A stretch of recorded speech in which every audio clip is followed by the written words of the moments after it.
Ya, halo pemirsa, apa kabar Anda hari ini? Langsung dari studio IDX Jakarta, saya Prasetyo Wibowo kembali hadir dalam Market Review yang akan mengupas isu-isu yang menjadi penggerak ekonomi di tanah air. Dan kali ini kita akan membahas dari sektor pariwisata, di mana data ataupun indeks terkait dengan pariwisata terbaik di dunia, posisi Indonesia ini naiknya 10 peringkat. Apakah ini menjadi booster nantinya buat industri pariwisata di dalam negeri? Langsung saja kita mulai Market Review selengkapnya.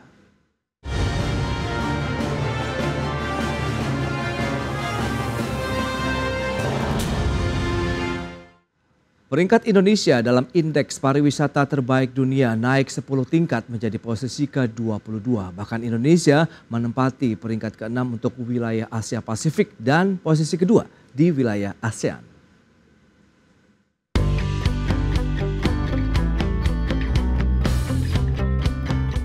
Beragam upaya pemerintah, khususnya Kementerian Pariwisata dan Ekonomi Kreatif serta seluruh pelaku industri pariwisata untuk bangkit dari keterpurukan pasca pandemi COVID-19 di tanah air berbuah manis. Hal ini tercermin dari indeks pariwisata terbaik di dunia yang telah dirilis World Economic Forum 2024 pada bulan Mei lalu. Indonesia berhasil naik 10 peringkat dari posisi sebelumnya di 32 menjadi 22 dengan nilai 4,46. Dan berdasarkan urutan regional, Indonesia juga berhasil menempati peringkat ke-6 untuk wilayah Asia Pasifik dan peringkat kedua di kawasan ASEAN. Peringkat Indonesia tersebut Malaysia, Thailand, dan Vietnam. Dengan demikian bisa dikatakan aktivitas industri pariwisata di tanah air terus bertumbuh. World Economic Forum menggunakan sejumlah kriteria penilaian dalam indeks pariwisata terbaik dunia, yaitu infrastruktur, sumber daya alam, keberlanjutan atau sustainability, ketersediaan tenaga kerja, dan harga yang kompetitif bagi wisatawan. World Economic Forum juga fokus pada bisnis pariwisata seperti hotel, bandara, objek wisata, dan maskapai penerbangan. Sementara itu, Badan Pusat Statistik juga mencatat pada April 2024, kunjungan wisatawan mancanegara di Indonesia mencapai 1,07 juta kunjungan. Jumlah ini naik 2,41% dibandingkan Maret 2024 dan naik 23,23% dibandingkan April 2023. Dari Jakarta, Tim Liputan, IDX Channel. Ya, pemirsa, untuk membahas tema kita kali ini, naik peringkat Indonesia di indeks pariwisata terbaik dunia. Kita sudah tersambung melalui Zoom bersama dengan Bapak Heben Ezer. Beliau adalah Kepala Bidang Inbound and Domestic dari DPP Asosiasi Travel Agent Indonesia atau ASTINDO. Selamat pagi, Heben. Selamat pagi Pak, Assalamualaikum warahmatullahi wabarakatuh, salam sejahtera semuanya. Waalaikumsalam warahmatullahi wabarakatuh, terima kasih atas waktunya Pak Heben, dan kita langsung saja menyapa ini ada Pak Maulana Yusran, beliau adalah Sekjen Perhimpunan Hotel dan Restoran Indonesia PHRI. Selamat pagi Pak Maulana. Selamat pagi Mas. Baik, selamat pagi Pak. Terima kasih juga atas waktu yang disempatkan. Begitu langsung saja kita akan membahas terkait dengan peringkat Indonesia dalam indeks pariwisata terbaik di dunia. Ini naiknya 10 tingkat menjadi posisi ke-22. Kita ke Pak Maulana terlebih dahulu. Bagaimana Anda mereview sebenarnya dengan pergerakan ataupun kinerja yang berhasil diraih dari sektor pariwisata di Indonesia ini, Pak Maulana, silakan. Ya, tentu kalau kita bicara kinerja ya berdasarkan ini kan Tourism Development Index, itu kalau kita perhatikan ini menjadi suatu kinerja yang cukup baik bagi Indonesia ya. Oke. Kita bicara sektor pariwisata. Namun sekali lagi apapun yang kita raih ini bukan berarti satu titik akhir dari kepuasan kita dalam mengembangkan pariwisata atau membangun pariwisata Indonesia.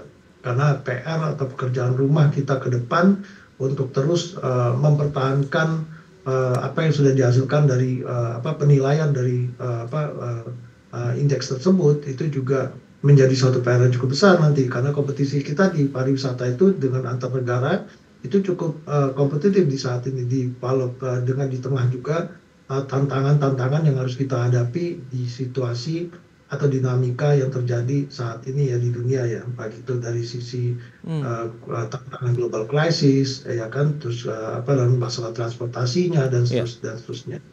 Gitu, Mas. Baik, Pak Maulana. Dan ke Pak Ebenezer, kita akan lihat seperti apa sih pandangan Astindo melihat sektor pariwisata di Indonesia saat ini pasca kita bangkit dari keterpurukan COVID-19 lalu ini. Pak Ebenezer. Ya, kami berterima kasih tentunya kepada pemerintah ya, dalam hal ini Kemenparekraf yang telah demikian banyak melakukan berbagai upaya ya untuk kita mendapatkan indeks yang puji Tuhan naik 10 peringkat.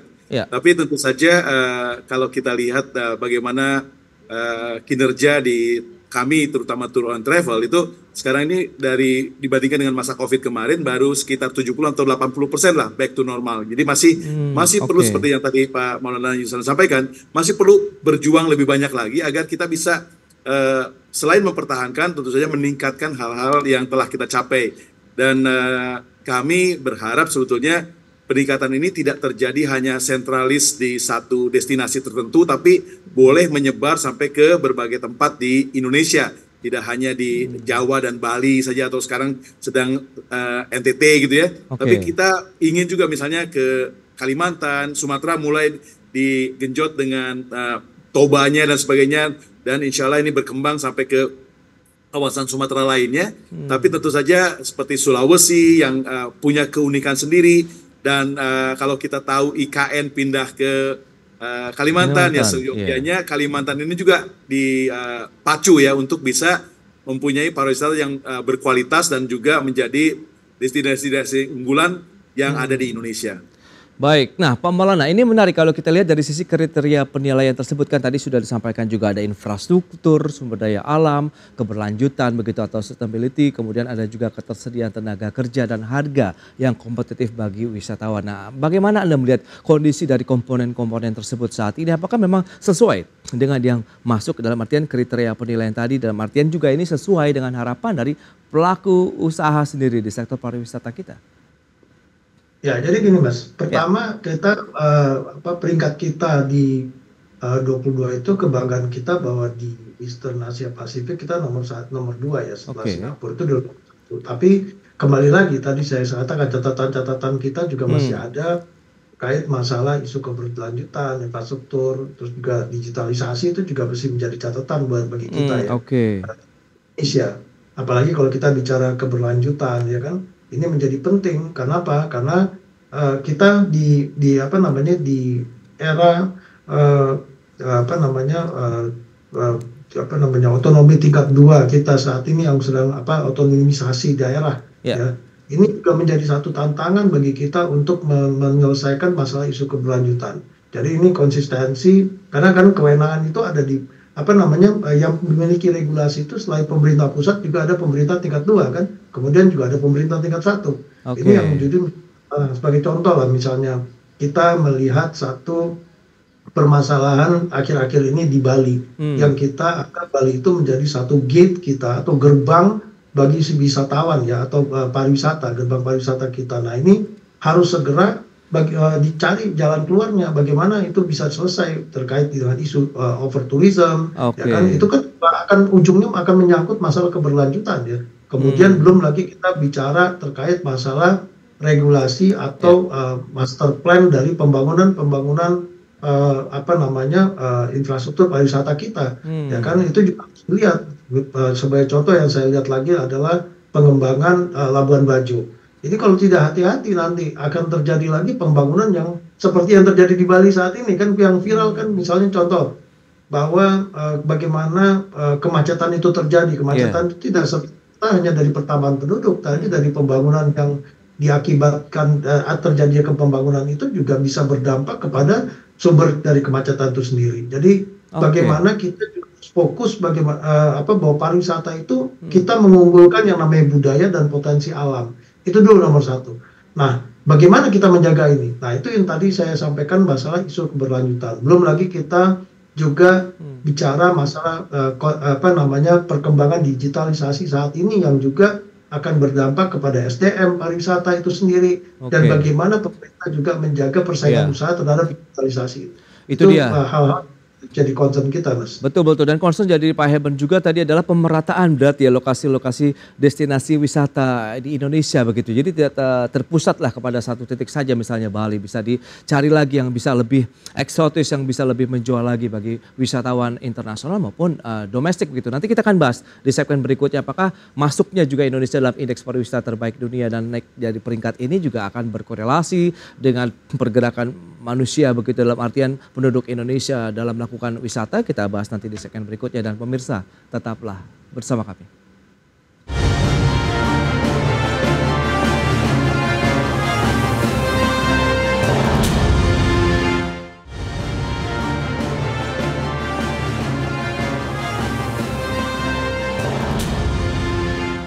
Anda masih bergabung bersama kami dalam Market Review. Pemirsa, berikut ini kami sampaikan data terkait dengan kriteria apa saja sih yang masuk dalam penilaian begitu di indeks pariwisata terbaik Indonesia, di mana posisi Indonesia naik 10 tingkat menjadi ke-22, menempati posisi kedua di wilayah ASEAN.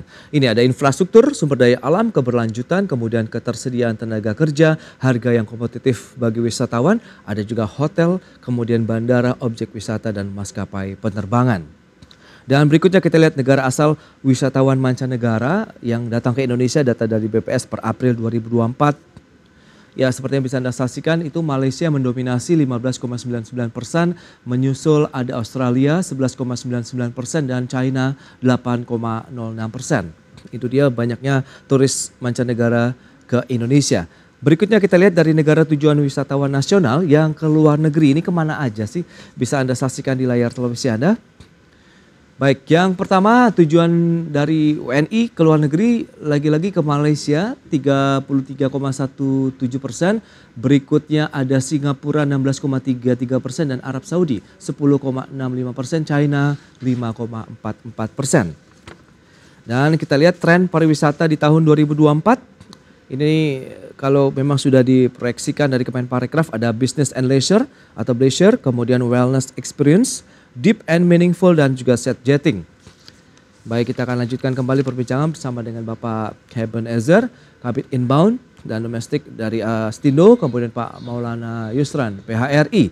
Baik, kita ke Pak Heben Ezer. Ini menarik Pak, kalau misalnya tadi sudah disampaikan Pak Maulana, pemerataan dari destinasi wisata Indonesia tidak terpusat ke dalam satu titik saja yang memang menjadi favorit masyarakat Indonesia dan juga dunia begitu, yaitu di Bali. Nah, apakah Anda melihat ini bisa menjadi solusi bahwa pemerataan tadi akhirnya juga bisa meningkatkan lagi bagaimana travelnya ataupun pergerakan manusia baik wisman maupun wisatawan nasional begitu untuk berkunjung lokasi-lokasi wisata lainnya di Indonesia dari Sabang sampai Merauke nih Pak Heben? Iya, sebetulnya penyebaran dari destinasi unggulan itu memang perlu dikembangkan lebih banyak lagi. Okay. Nah, kita bisa melihat momentumnya nih di Indonesia nih dengan isu sekarang ada perpindahan IKN misalnya ya. Kalimantan kan cukup potensial dan sekarang dengan isu global warming yang terjadi di dunia, ini kunjungan ke Kalimantan bisa menjadi semacam awaken ya.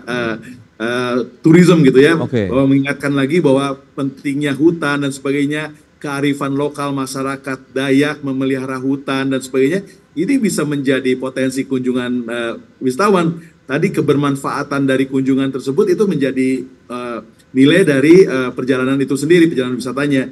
Dan tentu saja ini perlu dibarengi dengan pengembangan SDM-nya ya, bagaimana mereka teman-teman di daerah-daerah di Kalimantan ini mulai mampu mengelola perjalanan wisatawan dari asing ya dengan fasilitas yang terukur dan baik, berkualitas. Bukan kita tidak fokus pada wisata murah, tapi lebih ke wisata berkualitas yang memberikan dampak yang lebih baik. Seperti misalnya tadi isu sustainability gitu. Nah, kalau kita ngomong nih soal Kalimantan nih, di sana ada misalnya river cruise gitu ya. Nah, bagaimana memberikan standar kepada para pelaku wisata ini bahwa kapal yang mereka pakai untuk river cruise itu harus ada septic tanknya. Jangan semua sisa itu dibuang ke sungai misalnya, atau beberapa hal yang lain. Nah, sementara untuk perkembangan perjalanan wisatawan dalam negeri, memang kendala yang utamanya adalah di biaya penerbangan. Ya, biaya penerbangan yang sampai saat ini bahkan Menteri juga masih bingung bagaimana kita mengatasi ini karena beberapa airlines mengatakan bahwa dengan harga yang ada aja mereka udah penuh nih. Memang belum full power yang bisa diberikan oleh penerbangan karena masih mungkin dari kondisi sebelum COVID kira-kira masih 60-70% yang aircraft yang bisa melayani, tapi memang perlu diperhitungkan. Nah, kami sendiri di Astindo untuk melakukan kegiatan pariwisata yang antar daerah ini juga untuk menunjang target pemerintah dengan 1,5 miliar perjalanan wisatawan Nusantara. Kami berkolaborasi sekarang dengan PT KAI. Jadi kita mulai mengajak mereka untuk mempergunakan PT KAI. Karena misalnya seperti dari kota, katakanlah Nganjuk gitu ya. Dia kalau mau ke bandara itu bingung mau bandara mana. Mau Surabaya jauh, mau Malang jauh, mau Solo jauh. Jadi KAI sebetulnya salah satu solusi nih. Lalu kita kolaborasikan dengan paket-paket wisata yang ada. Karena titik-titiknya banyak, Mas. Bisa misalnya dari Jakarta Surabaya, lalu keluar dari ke Malang, dari Jakarta ke Jogja, nanti keluar dari Semarang gitu. Kan KAI menghubungkan semuanya. Ini yang menurut kami belum digarap. Jadi kami di Astindo sudah mengadakan kerjasama dengan PT KAI. Bahkan ke depan kami ingin mencoba dengan PT Pelni. Karena ini juga belum nih diajak untuk menangani wisatawan. Baik. Pak Heben, ini menarik juga. Dan kita lihat ke Pak Maulana. Lantas bagaimana dengan masuknya ataupun naiknya peringkat Indonesia dalam indeks pariwisata terbaik dunia ini? Apakah juga berkorelasi langsung lah dalam artian begitu terhadap okupansi hotel, restoran di lokasi-lokasi wisata lainnya begitu? Tentu kalau kita bicara korelasi langsung terhadap kunjungan itu dua hal yang berbeda ya Mas. Itu tadi saya sampaikan di awal bahwa masalah peningkatan peringkat itu juga harus dilihat dari sebagai motivasi kita juga untuk bagaimana kita bicara pariwisata Indonesia ke depan. Tadi Pak Heben sudah mengangkat ya beberapa hal terkait isu-isu yang bagaimana kita strategi dari kacamata stakeholder, di mana kita adalah merupakan negara kepulauan. Itu yang paling penting. Kalau kita bicara negara kepulauan, tentu negara kita ini membutuhkan transportasi udara yang mumpuni dan efisien juga, efektif juga bagi masyarakat untuk menjadi moda transportasi utama dalam pergerakan. Nah, isu masalah harga tiket pesawat kan masih menjadi kemana-mana ini. Nah, tentu pemerintah harus jeli apa permasalahannya. Apakah itu permasalahannya dari regulasi atau permasalahannya dari regulasi itu juga berhubungan dengan pajak-pajaknya atau pendapat negara bukan pajak, itu harus segera dievaluasi, Mas. Karena kalau kita bicara, tadi saya sampaikan bahwa kita nomor 2 setelah Singapura. Ingat loh, Singapura itu karena dia merupakan hub yang terbaik juga di ASEAN, dia juga diuntungkan pencatatan kunjungan itu dari orang yang transit, Mas. Jadi kalau orang Indonesia seperti Singapura mungkin dia transit. Nah, sementara Indonesia, kita negara kepulauan, kita baru dengar nih kita sudah dengar nih beberapa hal yang terkait pembatasan hak di Indonesia. Nah, itu juga akan ada lawannya nanti, Mas, membatasi hak dengan tujuan agar tidak menjadikan hak di luar negeri. Namun pada faktanya justru traveling cost kita untuk berbagai daerah di seluruh Indonesia itu menjadi meningkat karena dia harus masuk ke daerah tertentu saja baru bisa masuk ke daerah tersebut. Saya contoh aja Palembang lah. Palembang itu yang tadinya dia punya punya direct flight, karena kotanya juga bukan hanya dari sisi pariwisata, tapi dia juga berkembang karena sisi bisnisnya, ini juga akan mendapat dampak begitu ditutup. Nah, faktanya juga, justru orang mau ke Aceh itu harus transit dulu ke Kuala Lumpur kan, untuk mendapatkan harga tiket yang cukup murah. Ini yang harus kita selesaikan, Mas. Jadi juga ada faktanya juga. Kenapa orang Indonesia banyak keluar negeri? Kalau Anda tinggal di contoh ya, di Medan atau di Padang, di Aceh, ya daripada dia ke Bali dia lebih murah, mungkin dia pergi ke Turki lebih murah harga tiketnya, benar nggak Pak Heben? Ini yang menjadi sesuatu yang juga harus diselesaikan. Jadi jangan selalu disalahkan traveler untuk Indonesia itu keluar. Kemudian ada lagi hal yang menarik, Mas, yang paling penting hilirisasi, Mas. Juga harus dijaga. Jangan sampai branded item itu dibatasi sehingga orang domestik belanja itu keluar negeri. Jadi kita tidak ada hal-hal yang juga akan menjadi kendala pada saat pemerintah mengeluarkan kebijakan dan berdampak ke sektor pariwisata yang punya segmentasi pasar macam-macam tuh Mas. Ada yang kelasnya di level atas, ada yang level di bawah.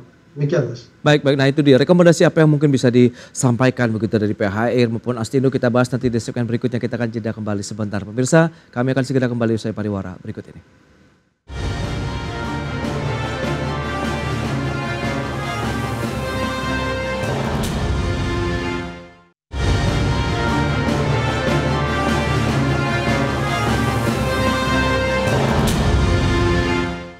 Ya, terima kasih Anda masih bergabung bersama kami dalam Market Review, dan kita akan lanjutkan kembali ini bagaimana terkait dengan rekomendasi ataupun ternyata masih ada PR-PR juga yang harus diselesaikan begitu. Tidak ada lagi mungkin daerah yang dikhawatirkan akan over tourism begitu yang dikhawatirkan tadi dari PHRI sendiri. Baik, Pak Maulana, lantas bagaimana rekomendasi ataupun mungkin saran-saran yang sudah Anda sampaikan juga kepada kementerian terkait ataupun pemerintah terkait dengan bagaimana kita memeratakan lagi nih destinasi wisata lain, karena kan sebenarnya kita juga tahu pemerintah mencari lokasi-lokasi destinasi prioritas bahkan yang sudah ditetapkan di beberapa daerah begitu. Apakah ini masih belum cukup atau mungkin regulasi yang perlu dibenahi dulu nih? Silakan. Paling utama adalah kalau kita mau bicara pengembangan pariwisata itu kita harus bicara deregulasi Mas.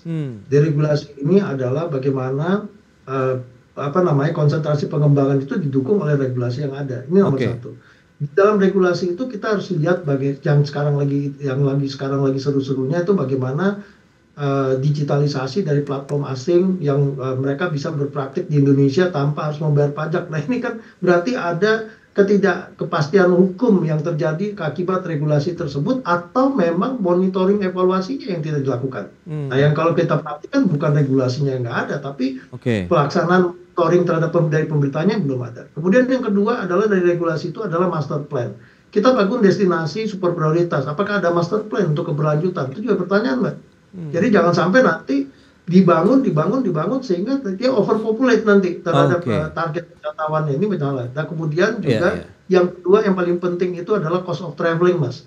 Ini juga harus dipikirkan. Nah ini balik lagi ke regulasi tadi kan. Jadi kalau cost of traveling ini kenapa kok pilih after lebih murah di Singapura daripada di Indonesia, ini kan harus diselesaikan. Kenapa harga after itu berbeda di setiap provinsi, ini kan harus diselesaikan karena berdampak pada cost of traveling. Nah yang ketiga yang terakhir Mas itu adalah SDM. Ingat loh bahwa kita ini sudah masuk ke era digitalisasi dan robotik.